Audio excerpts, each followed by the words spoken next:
All right, June 12th will mark what would have been the 100th birthday of President George H.W. Bush. And to honor the legacy of the 41st president, Jon Meacham, you have curated over 450 photos that best capture his storied life. They're compiled in a new book entitled The Call to Serve: The Life of an American President, George Herbert Walker Bush. First of all, give us a sense of why you decided to put this together now, and we'd like to go through a few of them with you. So centennials of presidents are often revealing. George Washington's in the 1930s, which is the bicentennial, was a reminder of why we were doing this amid the Depression and the forces. FDR's centennial in the early 80s gave Ronald Reagan a chance to talk about that he was really trying not to repeal the New Deal, but the Great Society. President Bush himself was part of Dwight Eisenhower's centennial as he was trying to build a world order that was really more about the center of governance as opposed to the extremes, just as the world was beginning to change. And, you know, I'm a great admirer of George H.W. Bush's. I was his biographer.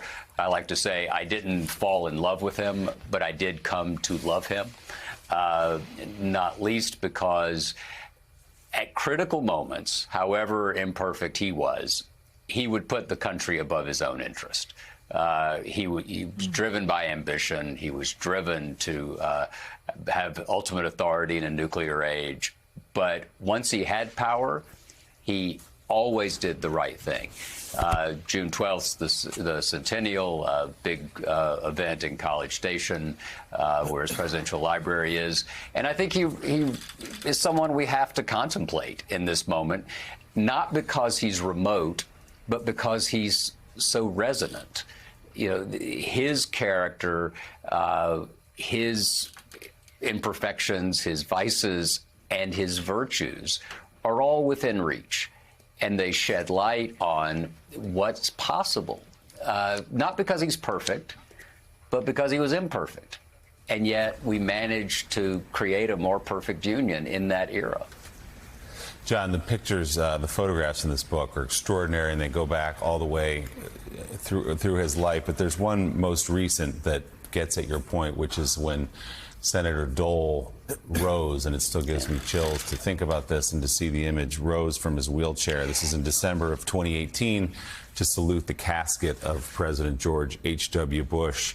And these two men of the same generation who made the kind of sacrifice that we don't see as much now as we did then, the kind of men that you've seen. Perhaps there's a lot of nostalgia and romanticism about that era, and for good reason, because as you have written many times, George H.W. Bush was a man of privilege who could have avoided that kind of service, but tried actually to get into the military earlier than he was even allowed to. So that's a marvelous, I mean, look at that for a second, as you say. These two men were about as different as you could be. George H.W. Bush was born in Milton, Massachusetts, went to Greenwich Country Day School, Andover, Yale. Bob Dole, Russell, Kansas. He was in the Army. He lost, he was so grievously wounded.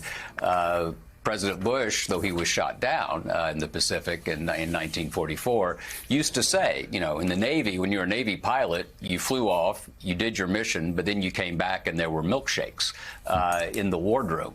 Bob Dole didn't get milkshakes. And they fought each other for decades in the Republican Party. And this was a Republican Party that tragically is virtually unrecognizable today. And there you have these two rivals recognizing in each other that what united them was more important than what divided them. And that's not a presidential library coffee mug statement, right? These were real people. We actually, you know, a lot of us knew these folks. I remember being with Senator Dole and President Bush very late, very late in their lives. And Senator Dole ordered a Cosmo from the bartender, and President Bush said, "Bob, what's in that?" And he said, "I don't know, but there's a lot of vodka." And Bush said, "Okay, I'm in." So it's a small thing, but they were brought together by this notion that the Constitution mattered, that America mattered. And the fact that this seems nostalgic tells us more about where we are now than I think any of us would like to. Yeah, John, you're so right. That is a magnificent photo. Bob Dole, 10th Mountain Division, is a very young man, badly wounded in Italy. George H.W. Bush, 20 years old, climbs into a cockpit, fighter pilot. Not having to do so, he could have gotten out of it. There were many, and we grew up knowing people like this who never spoke about their wartime experiences. But one experience captured in one of the photos in the book that George H.W. Bush used to speak about a lot was baseball and throwing out the first pitch of the Astros game in 1986. There he is, the sly left-hander on the mound throwing it. Tell us about this picture and tell us about Bush and baseball. Well, he played at Andover and at Yale. He played in the first two College World Series, lost both of them, unfortunately. He was a first baseman.